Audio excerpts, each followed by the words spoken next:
예, 요한복음 14장 6절 우리 같이 읽겠습니다. 예수께서 이르시되 내가 곧 길이요 진리요 생명이니 나로 말미암지 않고는 아버지께로 올 자가 없느니라. 네, 요한복음 14장 6절 말씀. 예, 예, 이제 잘 들으시면 됩니다. 네, 오늘 제목은 구원의 길이라는 제목이에요. 우리가 하나님의 말씀을 들을 때 우리 어머니처럼 하나님의 말씀이 내 자신에게 전달되는 것이 중요해요. 대부분은 신앙생활 오래 한 사람들은 그냥 다 알고 있다고 생각하고 그냥 들을 때가 많거든요. 하나님의 말씀이 우리에게 전달되는 시간이 되기를 바랍니다. 자, 원래 하나님이 인간을 창조하실 때 창세기 1장 27절 28절에 보면 예, 하나님이 자기 형상 곧 하나님의 형상대로 사람을 창조하시되 남자와 여자를 창조하시고 하나님이 그들에게 복을 주시며 하나님이 그들에게 이르시되 생육하고 번성하여 땅에 충만하라 땅을 정복하라 바다의 물고기와 하늘의 새와 땅에 움직이는 모든 생물을 다스리라 하시니라 이렇게 말씀하고 있습니다. 하나님이 첫사람 아담과 하와를 창조하실 때 다른 짐승들이나 식물들처럼 그렇게 창조하신 게 아니라 인간만 하나님의 형상대로 창조하셨어요. 그래서 하나님이 함께 하시는 축복을 누릴 수 있도록 하신 겁니다. 그래서 하나님이 그 인간에게 창조한 모든 것들을 위임해 주셨어요. 생육하고 번성하고 땅에 충만하고 땅을 정복해라. 모든 것들을 다스려라. 이렇게 축복해 주신 겁니다. 그래서 인간은 하나님을 만나지 못하고 노력하고 공부한 만큼, 돈이 많은 만큼, 행복한 조건이 이제 이루어졌다고 생각하는 만큼 불행이 찾아옵니다. 희한하죠. 이 불행은 밥을 못 먹는 불행, 이런 거를 말하는 게 아니라 영적 존재인 인간이 하나님과 함께하는 축복을 알지 못하는 상태로 살고 있기 때문에 마치 물과 함께 있던 물고기가 물을 떠나 있는 상태로 잠깐 있는 거예요. 영원한 생명을 가지고 영원한 하나님과 함께하는 축복을 누렸던 그리고 모든 하나님의 축복을 다스리고 정복할 정도로 하나님의 축복을 누렸던 인간이 하나님 없는 기준 속에서 노력해서 얻은 그것이 오히려 자기에게 불행을 가져다 주는 내용이 될 가능성이 너무나 많습니다. 우리 박 집사님은 병원에서 그 마지막 이제 더 이상 병원이나 의술에도 의지하기가 어려운 사람들을 많이 보시고 또 임종도 이렇게 보실 텐데 그분들이 부족한 사람들이 별로 없잖아요. 최선을 다했지만 어느 날 찾아오는 인간의 한계, 그것을 아무도 막을 수가 없는 겁니다. 어, 몸이 무너져서 질병 때문에 마지막 생을 마감한다면 그것 때문이라고 생각할 텐데 너무나 좋은 조건 속에 있는데 너무나 힘든 인생을 보내는 분들이 많습니다. 아마 전국에서 전교 1등하고 서울대학교 가서 법대를 나오고 사람들이 너무나 존경해줬기 때문에 후보로 추천이 돼서 선거에 나왔는데 그 훌륭한 분들이 떨어져서 4년, 5년 동안 아마 지옥같이 살겠죠. 또 나왔는데 떨어진 분들이 있더라고요.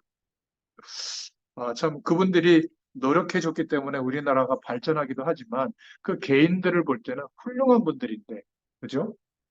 그 선거 때 보여주는 모습들을 보면 마치 유치원생들이 그 간식 가지고 싸우는 모습처럼 똑같아요. 그리고 돌아서면 또 서로 막 식사도 하고 그런데요. 아이, 너무했어. 막 이러면서 말이지. 여러분, 28절에 우리가 살아가는 모든 환경, 문화, 물질도 하나님을 만나지 않고는 진정한 답이 되지 않습니다. 그래서 우리가 하나님과 함께하는 축복을 예수 믿고 예수님을 그리스도를 믿고 회복하면 우리의 삶도 환경도 일하는 것도 만나는 사람들도 그 사람들을 위해서 우리의 환경도 하나님의 축복이 나타나서 완전히 행복해지는 또 그들에게 도움이 되고 답을 줄 수 있는 그런 인생으로 축복하시는 줄로 믿습니다. 이런 인간에게 문제가 온 거예요. 어떤 문제가 왔죠? 하나님을 떠나게 된 겁니다. 그래서 창세기 3장 1절부터 6절에 보면 하나님과의 약속을 놓치고 하나님을 떠나게 돼요.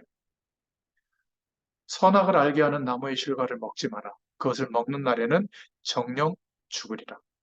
이 하나님과의 약속을 지킬 수 있는 그러한 자유의지를 주었는데 다른 모든 피조물들은 그 의지가 없어요. 그런데 인간에게만 하나님이 함께 하시는 축복을 알게 되도록 약속하신 겁니다. 지킬 수 있도록 자유의지도 주신 거죠.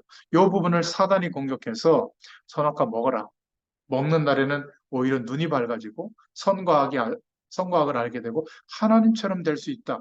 이 꼬임에 빠져서 인간의 교만으로 첫사람 아담과 하와가 하나님의 약속을 놓치게 됩니다.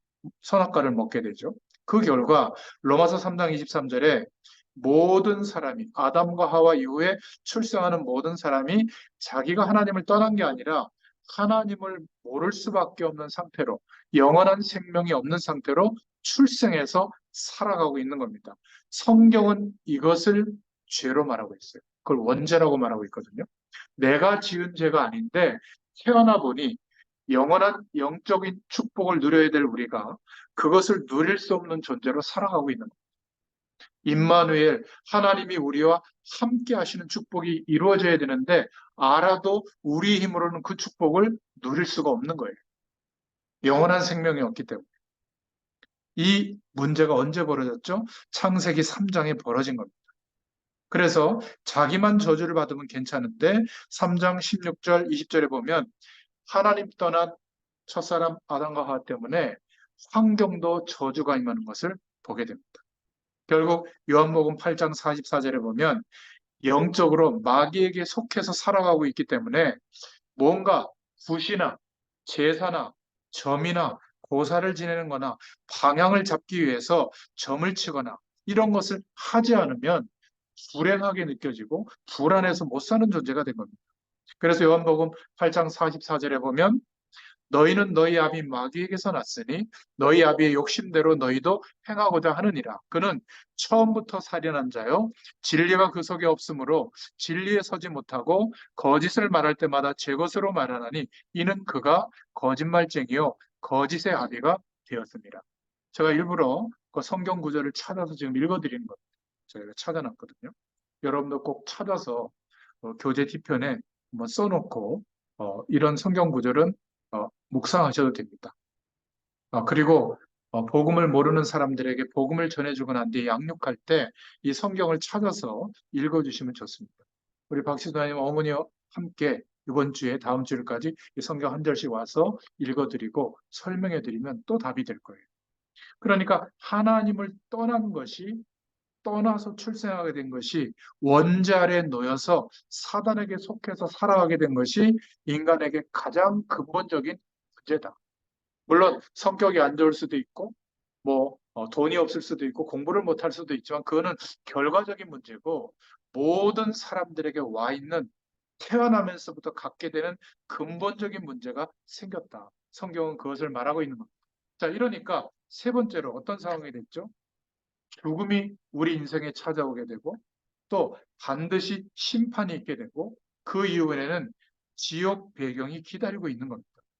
히브리서 9장 27절에 반드시 저와 여러분은 한 번은 죽게 되는데 그 날을 하나님이 정해두셨다. 이렇게 말하고 있는 겁니다. 그리고 심판이 있다. 구원받은 하나님의 자녀라면 상급을 받는 판단만 있어요. 영원한 천국 배경에 가게 되니까. 지옥은 마귀가 갇히는 곳입니다. 하나님을 만나지 못한 그리고 죽게 된 불신자가 가는 곳입니다. 그래서 죽음, 심판, 지옥이 기다리고 있다는 것을 성경은 말하고 있죠. 이 인생의 근본적인 문제가 무엇인지를 모르고 답답하니까 해결해 보려고 하나님을 떠나서 사는 사람들은 많은 노력을 하고 있습니다. 대표적인 노력이 종교 생활을 하는 거예요. 종교가 뭐죠? 인간이 뭔가 진리를 향해서 도달해 보려고 만든 내용이에요. 배후에 마귀의 세력은 더 역사하는 겁니다. 무속인들이 누군 줄 아세요?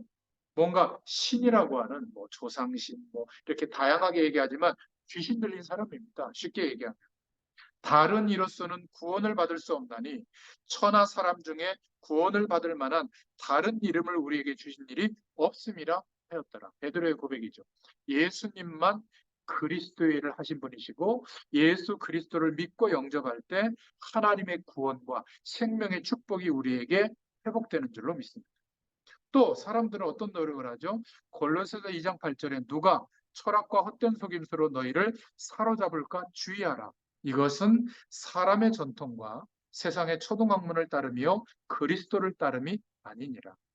아무리 세상의 지식의 총량을 많이 알아도 오히려 이게 맞을까? 저게 맞을까? 헷갈리기만 하죠. 하나님 만날 수 있는 길은 되지 못합니다. 이사야서 64장 6절에 보니까 무릇 우리는 다 부정한 자 같아서 우리의 의는 다 더러운 옷 같으며 우리는 다 잎사귀 같이 시들므로 우리의 죄악이 바람같이 우리를 몰아가나이다. 어떤 선행도 하나님 떠난 사람의 노력은 구원을 얻을 내용이 되지 못하는 겁니다.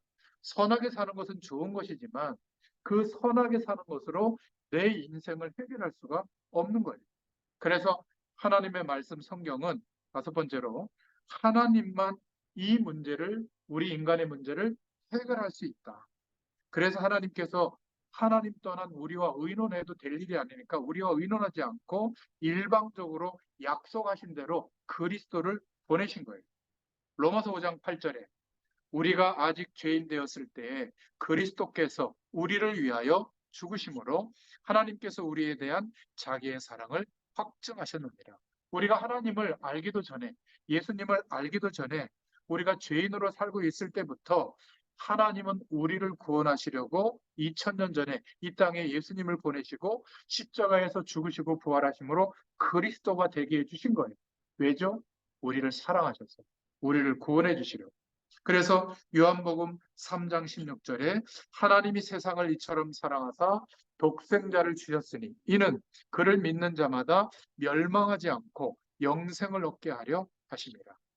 우리가 가진 재산이 구원을 얻을 만한 가치가 되지는 못합니다. 믿는 자마다 예수 그리스도를 믿는 자마다 영생을 얻게 되는 줄로 믿습니다.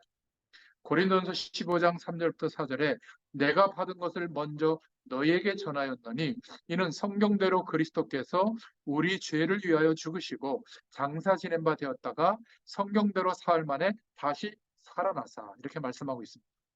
그냥 이 땅에 갑자기 왔다가 갑자기 죽으신 게 아니라 구약 성경에 예언되어진 대로 그대로 이 땅에 오셨고 예언된 대로 죽으셨다.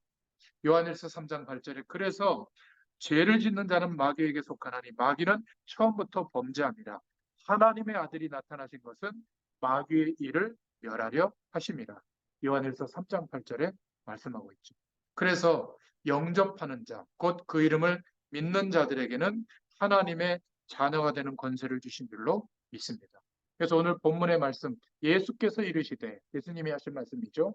내가 곧 길이요 진리요 생명이니 나로 말미암지 않고는 아버지께로 올 자가 없느니라. 그래서 예수님을 그리스도로 믿을 때 우리에게 구원의 길이 열리게 되는 줄로 믿습니다. 어떻게 구원을 받을 수 있을까? 이게 중요하죠. 그래서 요한복음 1장 12절 아까 읽어드렸잖아요. 영접하는 자. 우리 어머니도 예수님을 그리스도로 영접하는 기도를 했잖아요. 영접하는 자, 곧 그 이름을 믿는 자들에게는 하나님의 자녀가 되는 권세를 주신다고 말씀한 겁니다. 또 로마서 10장 9절부터 10절에 보면 내가 만일 내 입으로 예수를 주로 시인하며 또 하나님께서 그를 죽은 자 가운데서 살리신 것을 내 마음에 믿으면 구원을 받으리라. 사람이 마음으로 믿어 의에 이르고 입으로 시인하여 구원에 이르느니라. 여러분, 우리가 어떻게 구원을 받죠? 재산으로요? 선한 행위로요? 건강해져서요? 아닙니다. 하나님이 우리에게 주신 유일한 길, 예수님을 그리스도로 믿고 영접할 때 하나님의 구원의 축복이 임하게 되는 줄로 믿습니다. 우리를 버려두지 않으시고 그리스도라고 하는 길을 열어주신 줄로 믿습니다. 자, 그렇다면 일곱 번째로 언제 이 구원을 우리가 받아야죠? 잠언서 27장 1절에 너는 내일 일을 자랑하지 마라. 하루 동안에 무슨 일이 일어날는지 내가 알 수 없다. 우리가 내일을 보장받을 수 있다면 내일 믿어도 되지만 우리는 오늘 구원의 축복을 받아야 되는 줄로 믿습니다.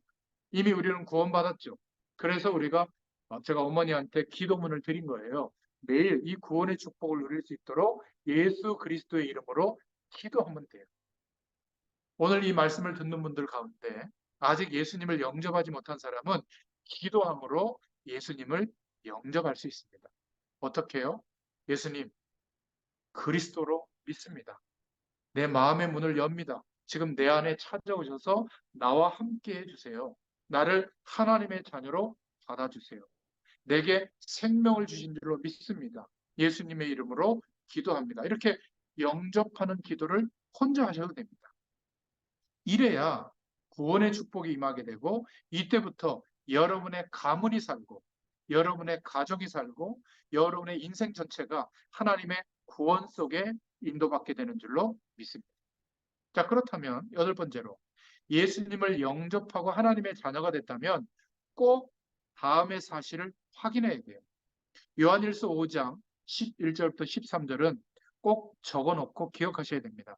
또 증거는 이것이니 내가 구원받은 증거가 뭘까 할 때 하나님이 우리에게 영생을 주신 것과 이 생명이 그의 아들 안에 있는 그것이니라. 아들이 있는 자에게는 생명이 있고 아들이 없는 자에게는 생명이 없느니라. 박 집사님 같은 이런 아들이 아니라 하나님의 아들로 오신 예수 그리스도를 내가 믿고 있으면 구원받은 증거예요. 뭐 이상한 거를 느끼거나 뭘 보거나 안 하셔도 돼요. 그거는 현상을 본 거지. 하나님이 말씀으로 약속한 구원받은 증거는 내가 하나님의 아들 예수님을 그리스도로 믿고 있다면 구원받은 증거인 줄로 믿습니다. 내가 하나님의 아들의 이름을 믿는 너희에게 이것을 쓰는 것은 너희로 하여금 너희에게 영생이 있음을 알게 하려 함이라. 영원한 생명이 회복된 줄로 믿습니다. 그래서 꼭 기억해둘 성경 구절이 몇 개가 있는데 로마서 8장 2절이에요. 모든 저주에서 해방되었다. 이는 그리스도 예수 안에 있는 생명의 성령의 법이 죄와 사망의 법에서 너를 해방하였습니다. 요한복음 14장 16절에 성령께서 당신과 함께 계신다. 예수께서 이르시되 내가 곧 길이요 진리요 생명이니 나로 말미암지 않고는 아버지께로 올 자가 없느니라.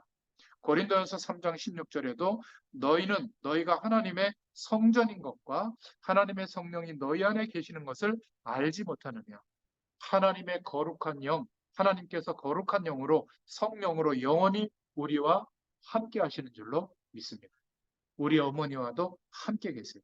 그래서 마지막 성경 구절 요한복음 14장 26절 27절에 보혜사 곧 하나님께서 내 이름으로 보내실 성령 그가 너희에게 모든 것을 가르치고 내가 너희에게 말한 모든 것을 생각나게 하리라. 평안을 너희에게 끼치노니 곧 나의 평안을 너희에게 주노라. 내가 너희에게 주는 것은 세상이 주는 것과 같지 아니하니라. 너희는 마음에 근심하지도 말고 두려워하지도 말라. 예수님을 영접했다면 이제 성령께서 함께 하시는 주님이 평안함과 깨달음을 주시고 하나님의 인도를 받도록 우리와 함께 하시는 성령께서 인도해 주시는 거예요. 너무 감사하죠. 잘 모르는 것 같아도 나와 함께 하시는 성령 하나님께서 우리 어머니와 또 우리 후대들을 하나님이 인도하시는 줄로 믿습니다. 그래서 겉으로 보는 모습에 속지 마세요. 어떨 때는 헷갈리기도 하고 어떨 때는 막 이상한 게 보이기도 하고 그래도 돼요. 상관없습니다. 이미 어머니는 하나님께서 성령으로 함께 하시는 하나님의 자녀가 된 줄로 믿습니다. 하나님의 구원의 축복이 임해 있어요. 그래서 자녀들이 볼 때 그런 거 신경 쓰지 마세요. 저는 한 달 동안 우리 어머니를 품고 기도하고 있거든요. 그리고 와서 한 달에 한 번 또 말씀 전해드리고 있거든요. 이 시간이 너무 축복된 거예요. 그리고 시간이 갈수록 우리 어머니가 영적인 사실, 복음에 대한 사실, 하나님이 함께한다는 사실을 제가 알려드리는 게 아니라 이 시간에 성령 하나님께서 깨닫게 해주실 줄로 믿습니다. 하나님이 인도해 주시는 거예요. 저는 그거를 믿고 있습니다. 하나님이 우리 어머니와 구원의 축복으로 함께 하실 줄로 믿습니다. 그리고 마지막 꼭 기억해야 될 게 있습니다. 이제 예배당에서 예배를 드리세요. 교회에 가서. 그러면 하나님께서 응답하시는 것을 알게 해주십니다. 그리고 이제 우리 어머니도 그렇지만 이 말씀을 듣는 여러분들은 예수님의 이름으로 기도하세요. 그러면 우리가 노력해서 얻는 응답이 아닌 하나님만 주실 수 있는 기도 응답이 오게 됩니다. 오늘도 우리 박 집사님이 2년 동안 기도했던 그 아프신 분, 그분이 예수님을 영접하는 그런 기도를 했다고 들었는데요. 제가 빠른 시간에 가서 또 정말 복음을 정확하게 전해드리고 이게 얼마나 큰 축복인지를 알려드리는 또 그런 시간을 가질 겁니다. 그래서 믿고 싶은데 모르고 있는 사람을 데리고 함께 교회에 가서 예배에 참석하고 복음을 전해주는 전도의 축복을 여러분들이 꼭 누릴 수 있기를 축원드립니다. 우리가 예수님을 영접하고 하나님의 자녀 됐다고 하는 것은 얼마나 큰 축복인지 몰라요. 이제 이 축복을 이제 우리 자녀분들이 여러분들의 현장에서 또 다른 사람에게 전해줄 수 있도록 하나님께서 이런 시간을 주시는 줄로 믿습니다. 우리 어머니에게는 다시 한번 내가 받은 구원의 축복이 이렇게 중요하고 큰 축복이구나. 이것을 확인하는 시간이 되게 하셨을 줄로 믿습니다. 기도하겠습니다. 하나님 참 감사합니다. 우리 어머니와 우리 자녀들을 축복하셔서 이렇게 한 달에 한 번 어머니와 함께 예배할 수 있도록 은혜를 베풀어 주셔서 감사합니다. 이 예배의 시간과 또 한 달 동안 함께 기도했던 그 기간을 통해서 모든 가문에 역사했던 저주의 배경들은 완전히 예수 그리스도의 이름 앞에 떠나가게 하신 줄 믿습니다. 우리의 후대들이 또 손주 손녀들이 하나님의 말씀과 하나님의 은혜 안에서 복음을 증거하는 전도자들로 다 세워져 갈 수 있도록 하나님께서 축복하여 주시옵소서. 특별히 우리 어머님을 기억해 주시고 어머니의 마음과 생각을 주장해 주시며 또 이 집에 우리 어머니의 이 가문의 주인 되신 주님께서 친히 하나님의 능력의 장중에 붙들어 주실 줄 믿습니다. 연약한 부분마다 친히 안수해 주시고 모든 병마의 세력이 떠나가게 하시며 또 총기를 더해 주셔서 건강한 생각과 건강한 마음과 정신으로 하나님께 기도할 때마다 한량없는 임마누엘의 축복이 경험되어지도록 하나님께서 역사하여 주시옵소서. 감사드리며 예수님의 이름으로 간절히 축복하옵고 기도하옵나이다. 아멘. 감사합니다.